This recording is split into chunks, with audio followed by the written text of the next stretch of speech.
Salut à toutes et à tous, c'est Vic, j'espère que vous allez bien, bienvenue dans cette nouvelle review d'animé en Blu-ray. Aujourd'hui, on va parler d'une série qui a vraiment cartonné, mais qui a failli avoir un destin assez tragique quand même, hein, parce que je rappelle quand même cette série, Dan Dan Dan, hein, c'est celle qu'on va parler aujourd'hui, a eu ce qu'on appelle le gros leak qui a eu lieu avant sa diffusion. Il y a eu 7 épisodes qui avaient été diffusés avant la sortie officielle de l'animé en simulcast, ce qui avait causé énormément de problèmes. Et qui avait fait que c'était compliqué quand même d'expliquer à l'ayant droit quand même de ce qui s'est passé quand même. Hein. Donc bon, on a compris que ça a été un studio de doublage qui avait fait fuiter les fichiers. Hein. Bon, évidemment, c'est pas ceux de l'ADN, hein, bien évidemment. Suivez mon regard. Alors, c'est une série, alors c'est adapté du manga du même nom, mais disponible chez Crunchyroll. Je vous mettrai de toute façon tous les liens pour le coffret ou les mangas en bas dans la description comme d'habitude. C'est adapté du manga, et le truc c'est que le manga, bon, il est sympa, ok, je suis d'accord là-dessus. Je suis pas très yokai alien personnellement, mais je lui reconnaissais quand même quelques qualités quand même au manga. Par contre, l'animé avec sa dose, sa dimension faite chez Sansaru, vraiment de loufoque et d'animation complètement bargée. Vraiment, c'est barjo ce qu'ils ont fait, hein. C'est un truc de fou. Hein. L'animé a vraiment cartonné et Sansaru a fait un taf exceptionnel dessus. Comment dire, c'est le genre de série qui, justement, autant en manga, ça, j'aime bien, autant en animé, je surkiffe. Parce qu'en fait, ouais, voilà, tout est là. Tout est là-dedans. Animation de dingue.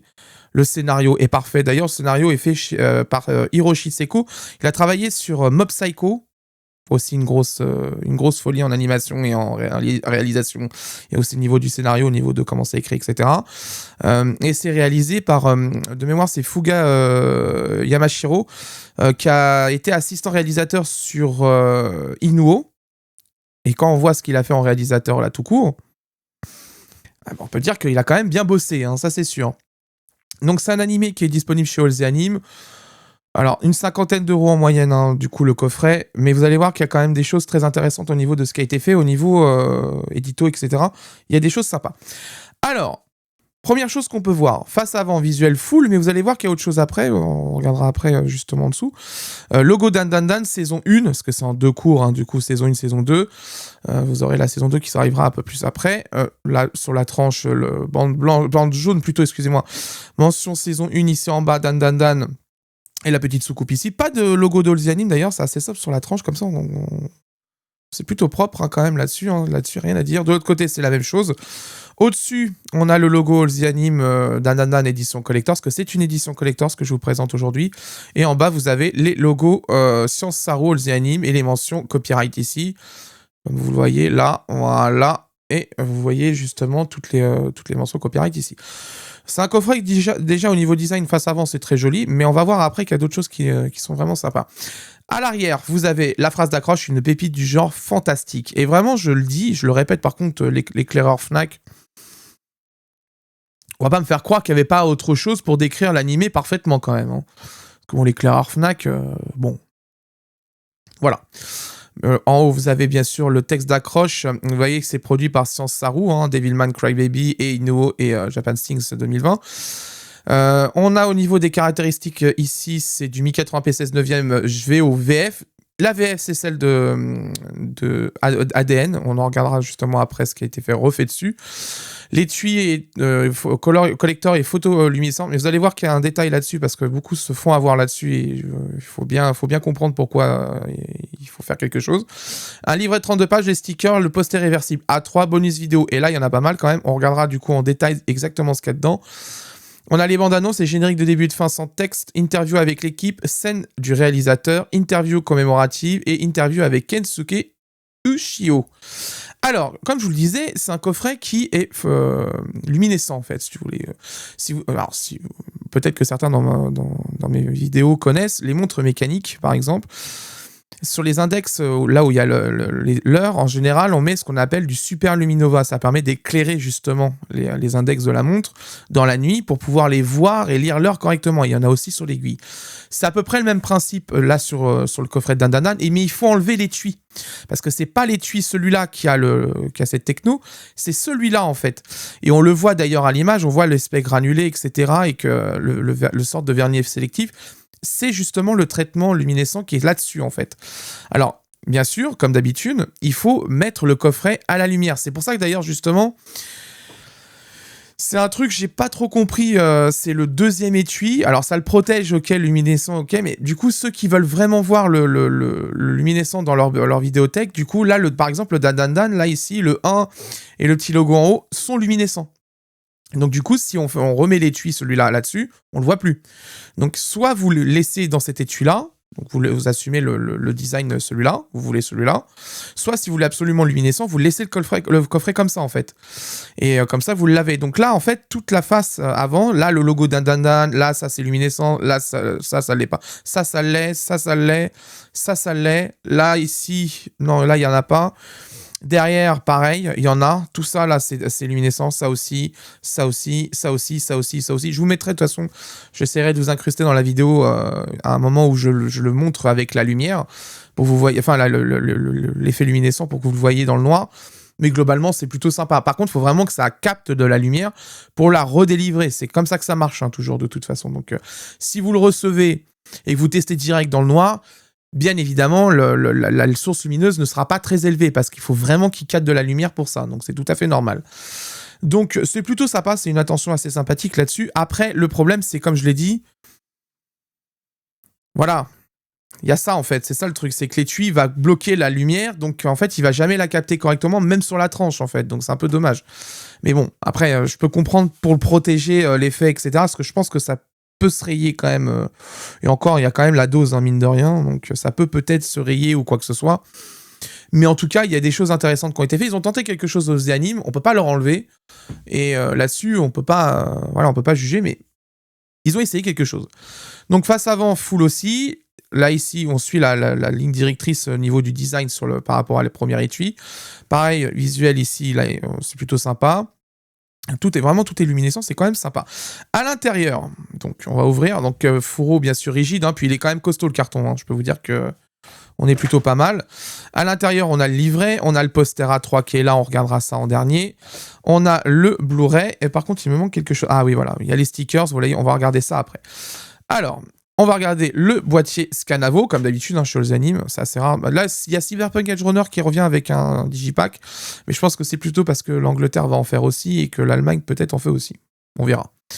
Donc vous avez un Scanavo avec un visuel recto, mais vous avez aussi, bon ça on va regarder après, vous avez un visuel verso, donc vous pouvez inverser le visuel, passer ce visuel-là devant et l'autre derrière, à l'intérieur. Vous voyez, c'est quand même l'avantage du Scanavo, c'est qu'on peut quand même changer le visuel qu'on souhaite pour l'avoir à l'extérieur ou à l'intérieur, vice versa. Donc je vous montre du coup vite fait le visuel arrière, voilà, vous voyez, c'est plutôt sympa. Niveau design là-dessus, ils se sont pas trompés aux animes, à l'exception des disques. Les disques, bon bah c'est le même visuel deux fois.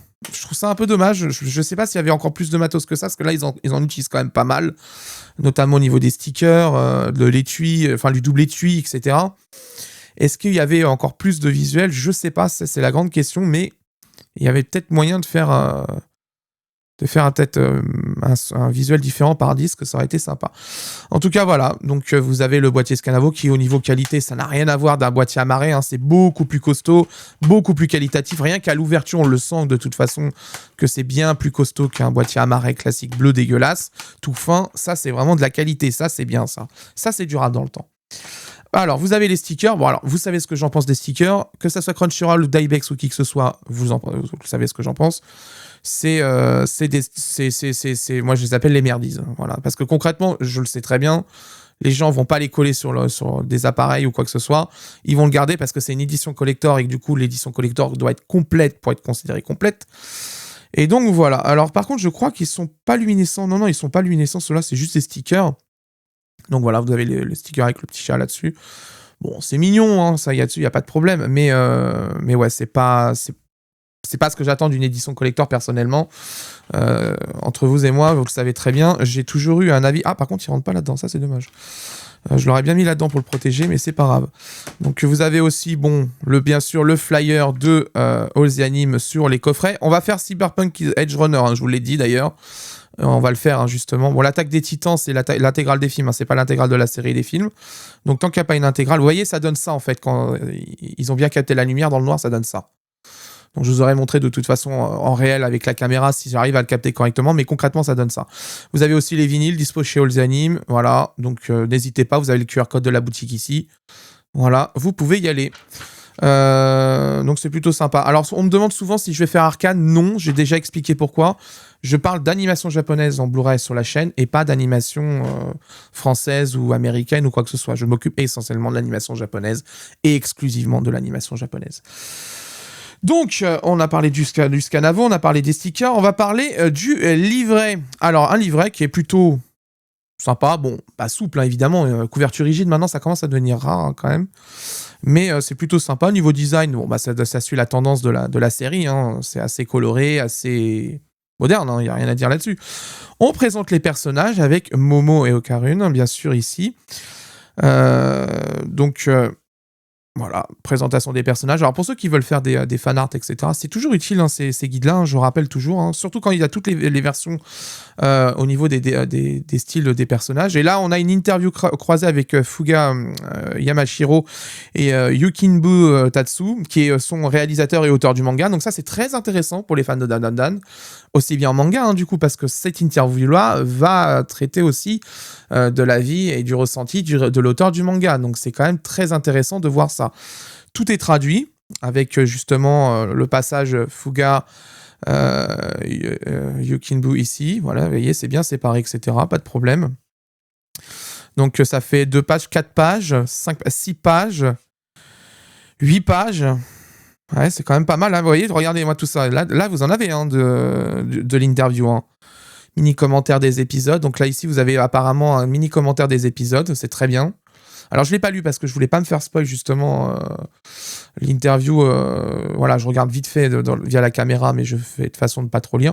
Vous avez apparemment des mini commentaires des épisodes. C'est plutôt sympa. Donc, c'est intéressant quand même pour les fans de Dan Dan Dan parce que vous allez en apprendre certaines choses.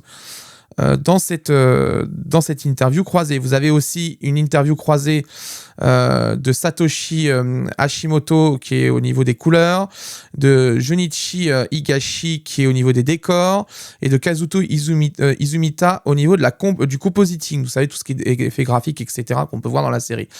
Donc, membre de WIT Studio, gérant président de Studio Eater et membre de Studio T2.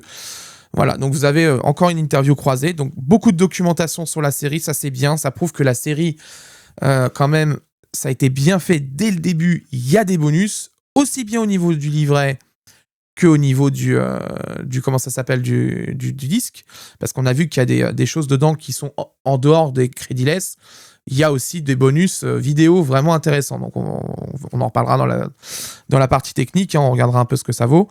Mais voilà, vous avez du coup ici une interview croisée, vous avez une sélection de dessins de l'épisode 1 à 3. Voilà, vous voyez. Plutôt sympa hein, quand même. Ça, c'est des choses qu'on aimerait bien avoir quand même dans les coffrets. Crunchyroll le fait sur My Hero Academia par exemple.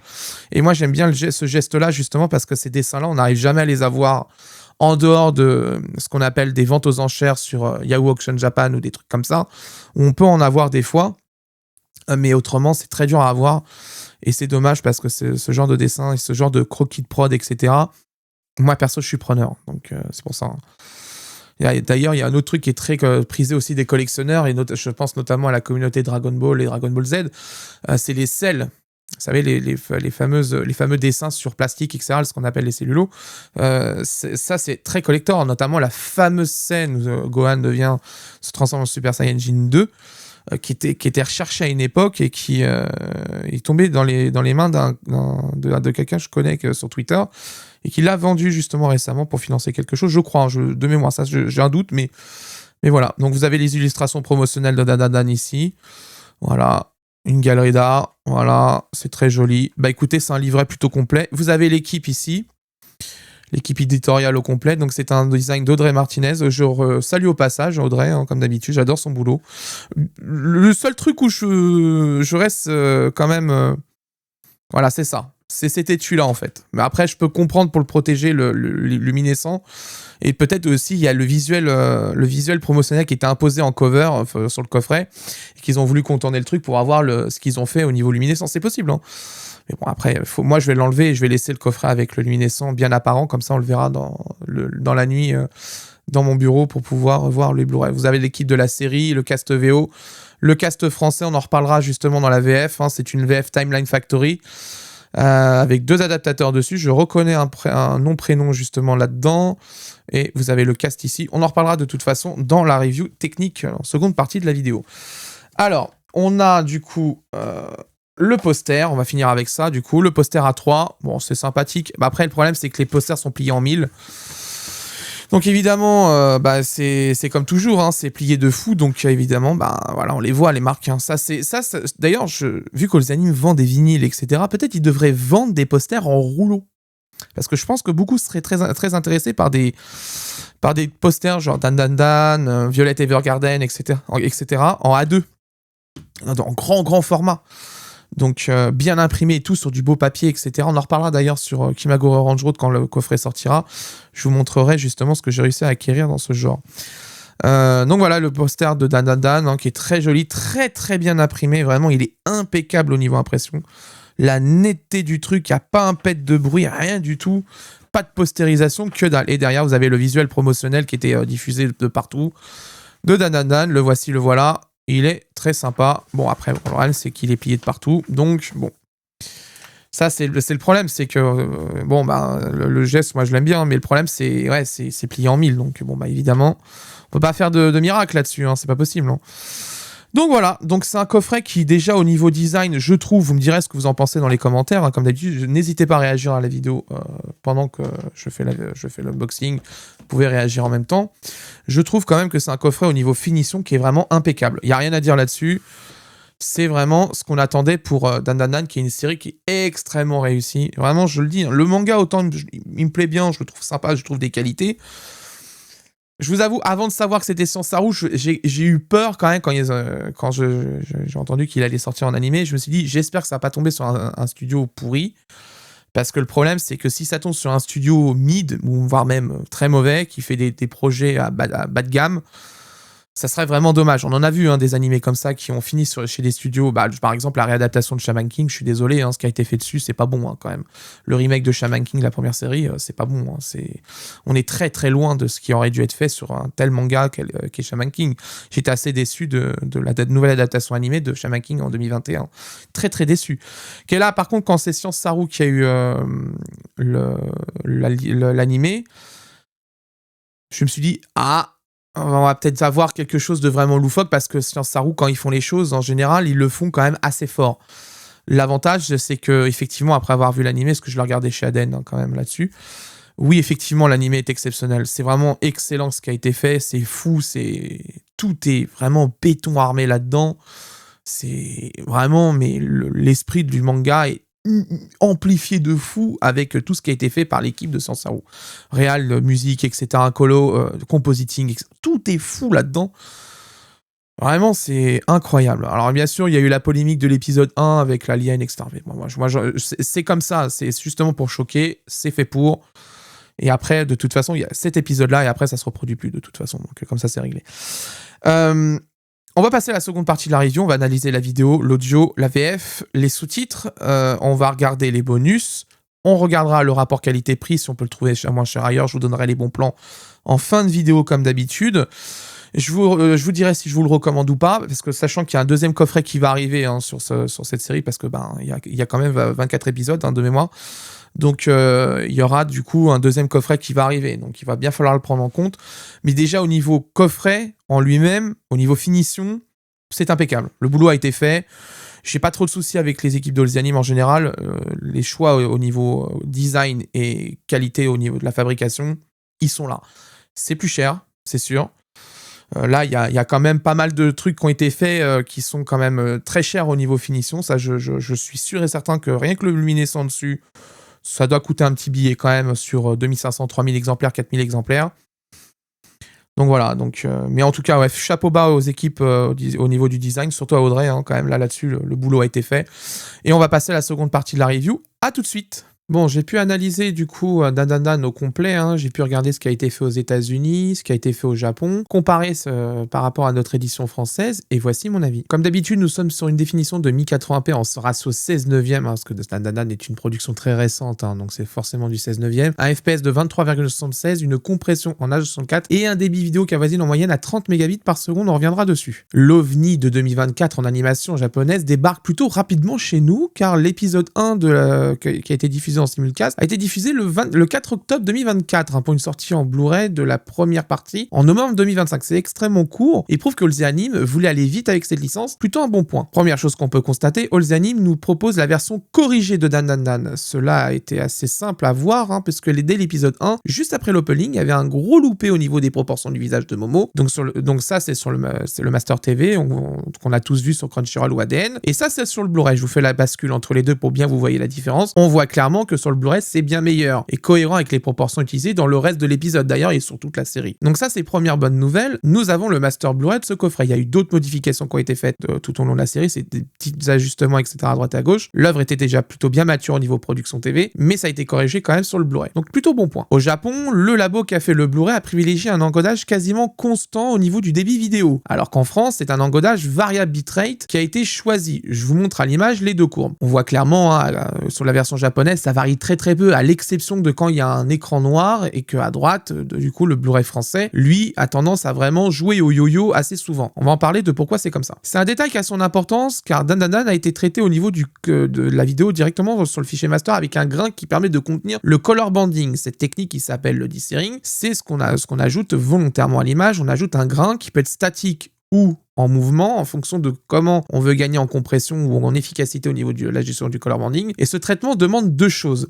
Un paramétrage du compresseur vidéo au poil avec les bonnes options de choisies, on reviendra dessus, et du débit vidéo en quantité pour avoir de la marge de manœuvre quand l'action et à l'image le demande. Donc ça par exemple quand c'est un anime qui a énormément d'actions, typiquement My Hero Academia, Jujutsu Kaisen, des gros trucs où il y a de la grosse bagarre et que ça bouge toutes les 5 minutes, Là, ça va demander vraiment du débit et vraiment que ça soit réglé au poil partout. Hein. Donc ça, faut bien le prendre en compte. Je vous parle de ça car l'encodage d'All The Anime conserve moins bien le dithering appliqué par le labo japonais. La faute sûrement à un profil d'encodage un peu trop laxiste sur ce point. En compression vidéo, on a ce qu'on appelle des tunes et en général, on a grains, animation, film, des trucs comme ça. En général, certains labos utilisent le preset animation pour l'animation japonaise alors qu'en réalité, quand il y a un dithering d'appliquer, il vaut mieux utiliser le paramètre grain, ce qui est meilleur au niveau de la rétention du dithering, ce qui modifie deux configurations de la compression pour justement garder le grain le plus possible. Mais il faut aussi monter le débit vidéo. Alors ça, c'est un truc que j'ai pas trop compris sur le Blu-ray. On a 30 mégabits par seconde, le Blu-ray est pas rempli encore totalement. Ça aurait mérité quelques optimisations et de monter le débit à 33 mégabits, voire 34, ça aurait pu le faire, puisque de toute façon, All The Anime n'a que 2 pistes audio à l'intérieur et que quelques bonus. Ça aurait pu rentrer à l'intérieur. On en reparlera dans le son, mais il y avait juste un truc à modifier et là, ça rentrait sans problème. Cependant, bien que le dithering est un peu lissé, le color banding arrive à être contenu malgré les dégradés de couleurs vraiment très difficiles à compresser. Alors juste un exemple tout bête, hein, vers le début de la série, l'épisode 4 ou 5 normalement, il y a un épisode où c'est que rouge à l'intérieur avec que des dégradés de rouge pendant tout le temps. C'est vraiment très difficile à compresser. Le rouge est une des couleurs les plus difficiles à compresser en MPEG 4, c'est pour vous dire, avec le bleu sur le MPEG 4 H64. Donc pour compresser du rouge, il faut vraiment que ça soit impeccable. C'est le cas justement, malgré que le dithering a été un peu lissé, c'est quand même bien contenu et tout se passe plutôt très bien dans l'ensemble. On a quand même échappé à la catastrophe, ça c'est cool. Et dernier point, au Japon, un filtre dit Low Pass Filter, c'est ce qui permet de légèrement flouter la vidéo sur certains moments pour augmenter le rendement du compresseur vidéo, donc c'est ce qu'on appelle de pré-mâcher le travail avant la compression vidéo pour lui donner à manger facilement, hein. On lui donne du Big Mac pour qu'il puisse manger facilement en fait, hein, tout simplement. Donc ça a été appliqué sur le Blu-ray japonais. Sur notre version, ce filtre n'a pas été appliqué, ce qui fait que sur beaucoup de scènes, notamment la scène où il y a beaucoup de rouge où je vous en parlais, l'image est un peu plus nette sur notre Blu-ray que sur le Blu-ray japonais. Donc on a eu un Blu-ray qui n'a pas de low pass filter, c'est plutôt une bonne chose. En bref, nous avons un Blu-ray plutôt propre en vidéo, qui aurait mérité quelques optimisations, je pense, au niveau paramétrage vidéo pour être vraiment parfait et supplanter, vraiment dépasser complètement le Blu-ray japonais, mais dans l'ensemble, c'est plutôt bon ce qui a été fait là-dessus, pas de souci. Au niveau du son, VO, VF, DTS, HDMI, stéréo, 24 bits, 48 kHz. Alors l'audio japonais est vraiment exceptionnel. Déjà parce que sa bande son est vraiment au top, mais c'est surtout que le mixage est vraiment dingue, c'est parfait parfait de A à Z. Dandadan a vraiment un mixage incroyable en VO, je peux vous le dire que de temps en temps, c'est pas folichon, mais ça va. C'est mieux que 90% des VF en France, au niveau animation Jap, ça faut se le dire. Mais là, vraiment, c'est exceptionnel. Voix naturelle, mixage de la musique parfait, bruitage parfait, tout est nickel là-dessus. En plus, c'est un véritable son 24 bits. J'ai vérifié justement, c'en est un vrai. C'est pas un 16 bits bidouillé en 24. Non, c'est vraiment un 24 pur et je peux vous dire que c'est vraiment exceptionnel à entendre. Un petit point justement au passage, c'est que l'encodage audio de All the Anime, le labo français a fait un choix un peu... Ça fait un moment que ça fait comme ça, mais je voulais en parler justement un moment et on va le faire maintenant. Ils utilisent le DTS HDMI. Alors c'est un très bon codec audio et ça, il n'y a pas de problème. Avec le Dolby True HD, c'est les mêmes, c'est exactement pareil. Par contre, pour que certaines platines qui n'acceptent pas le DTS HDMI puissent fonctionner correctement au niveau son, on a ce qu'on appelle un DTS Core, c'est-à-dire un DTS de rétrocompatibilité. C'est un DTS avec perte de qualité. Le truc, c'est que la bande son, enfin la piste son de All the Anime, la piste, l'ont mis à 1000 et quelques kilobits par seconde, ce qui ne sert strictement à rien là-dedans. Il vaut mieux le descendre à 256 kilobits par seconde, qui est bien meilleur et permet d'avoir une marge de manœuvre pour le compresseur vidéo. Ça évite justement les gros problèmes de pic vidéo qui empêchent d'insérer certains fichiers à scénaristes. Mais ça, c'est un truc plus particulier, mais je tenais quand même à le dire. Ça sert à rien de mettre autant dans une piste core compatibilité du DTS, ça sert strictement à rien. La VF vient directement de ADN, produite chez Timeline Factory avec une direction artistique de Alain Aubert-Carlin. Alors, il est à noter que, comme d'habitude, Netflix a fait sa petite popote dans son coin, comme d'habitude, alors qu'ils auraient pu mutualiser le coût de la production de cette VF, car c'est ce qu'a fait ADN avec Crunchyroll. Ils se sont partagés le doublage et la traduction d'ailleurs au passage aussi. La VF d'ADN, et je trouve, et c'est l'avis de beaucoup de fans de doublage français, est quand même bien mieux adaptée que la version Netflix. Elle met les insultes quand il y en a en VO, elle applique le langage jeune à la VO, et les comédiens essayent vraiment de s'imprégner des personnages, elle lâche même les grosses punchlines, mention spéciale à l'épisode 5 avec le coup de la bassine. Ceux qui ont vu la série savent de quoi je parle, j'ai été complètement plié perso, et c'était vraiment très très bien fait. Le seul point un peu bizarre, c'est le son très typé studio, c'est-à-dire qu'on a un son très... comme si on était déjà dans une salle d'enregistrement, mais on n'a pas rendu naturel justement cet enregistrement en fait.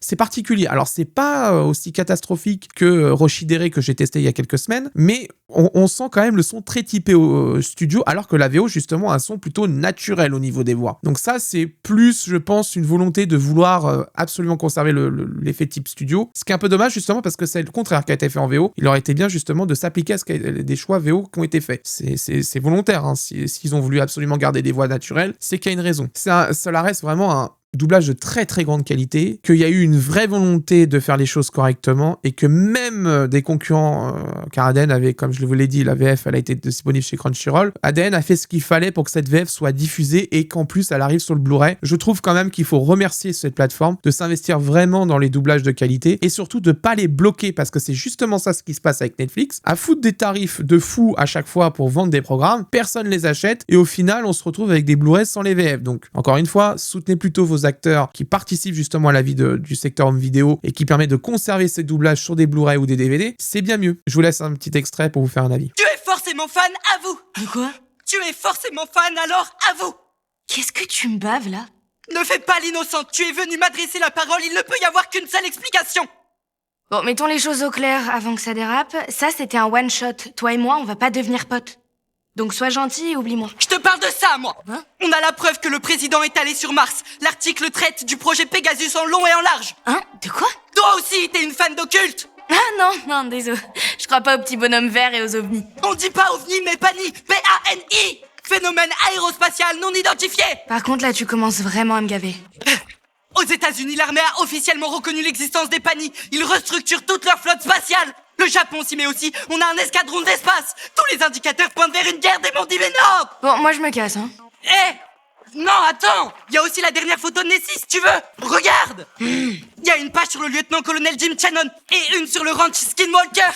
Tout peut bientôt finir de me gonfler. Je te signale que je suis en plein chagrin d'amour, moi. Et toi, tu viens me saouler avec les ranchs machin et la soucoupe mon cul. Mais tu me fais chier, gros nerd. Personne n'a envie de s'infliger ça. Normal que t'aies zéro pote. T'avises plus jamais de m'adresser la parole.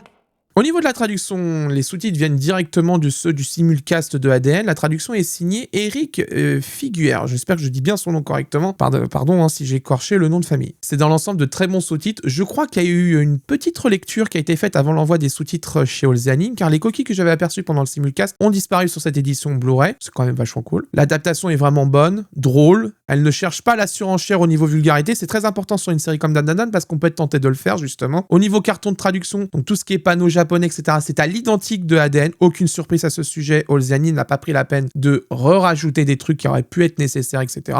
C'est identique à la version ADN. Donc dans l'ensemble, c'est d'excellents sous-titres qui font plutôt le boulot et qui raviront les fans de VO. Ça, il n'y a aucun souci là-dessus. On passe au bonus, direction le menu du disque 1. Sur le disque 1, donc vous avez une interview avec l'équipe de la série qui est très intéressante, je vous invite à regarder. Vous avez un entretien avec le réalisateur où il explique ses choix concernant les mises en scène de l'anime, où il détaille de pourquoi il a fait de telle manière. C'est extrêmement intéressant. Donc c'est le fameux scène avec le réalisateur. C'est vraiment très intéressant. Je vous invite à voir ce bonus à la fin de la série. C'est très instructif de savoir pourquoi il a fait certains choix. Et bien sûr, vous avez les openings et endings crédiless. Sur le disque 2, vous avez une interview avec Kensuke Ushio, le compositeur de la série. Vous avez aussi une interview commémorative de 18 minutes où vous avez les seiyuu des personnages en entretien, mais aussi l'auteur du manga à l'intérieur. Donc c'est quand même très intéressant, même pour les fans du manga, d'avoir cette édition Blu-ray parce que justement les bonus sont quand même très intéressants. Et pour finir, vous avez les bandes annonces de l'anime au Japon qui sont intégralement dispo sur ce Blu-ray. C'est archi complet, on récupère globalement ce que Kids aux USA propose sur sa propre édition. All the Anime frappe fort, aussi bien dans le livret que dans les disques. Le contenu édito est conséquent et ça fait grave plaisir pour une série comme Dan Dan Dan. On passe aux points positifs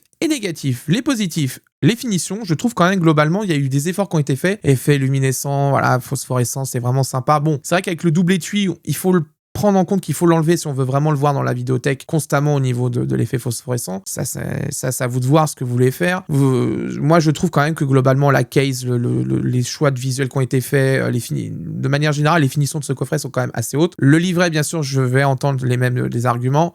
C'est vrai qu'une couverture rigide aurait été sympa, mais je vous rappelle quand même que ces derniers temps, le carton, c'est de la merde, c'est très cher, pour pas grand chose en plus, c'est ça le pire, qu'il y a toujours de la spéculation un peu dessus, ça s'est quand même calmé, mais il y en a quand même. Pour ça d'ailleurs sur Cyberpunk Edge Runner, All the Anime refera un digipack, mais je pense que ça va être le seul justement, et qu'on va continuer à avoir du Scanavo pendant un bon moment. Mais le Scanavo, moi à mes yeux, est un avantage, parce que ça se remplace, et qu'on peut changer le visuel comme on veut. Le livret, dans l'ensemble, très intéressant à l'intérieur, beaucoup de contenu édito, ça c'est quand même vachement bien, et c'est couplé aussi au bonus vidéo qui apporte encore plus d'informations sur la série. Ces deux éléments, aussi bien dans le livret que les bonus du disque, sont vraiment capitales en fait. Pour une telle série, c'est vraiment important d'avoir des informations parce que Science Saru a fait quand même une magnifique prod. C'est le moment de la documenter et là justement ce coffret Blu-ray apporte tout ce qu'il faut pour documenter cette série. Donc si vous tenez par exemple un wiki fan de la série, globalement ce coffret Blu-ray est nécessaire pour pouvoir le documenter correctement et savoir certains choix, pourquoi ils ont été faits comme ça. Donc c'est quand même vachement utile. L'excellente VF, je trouve vraiment, c'est mon avis, mais je trouve ça a été partagé quand même par beaucoup de personnes que je connais qui sont fans de VF. La VF de Dan Dan Dan est quand même assez exceptionnelle. Là, le travail d'adaptation qui a été fait dessus et au niveau des dialogues et du choix des comédiens, parce qu'on n'en a pas parlé, mais les comédiens qu'on entend dans la série, on les entend pas souvent, je trouve quand même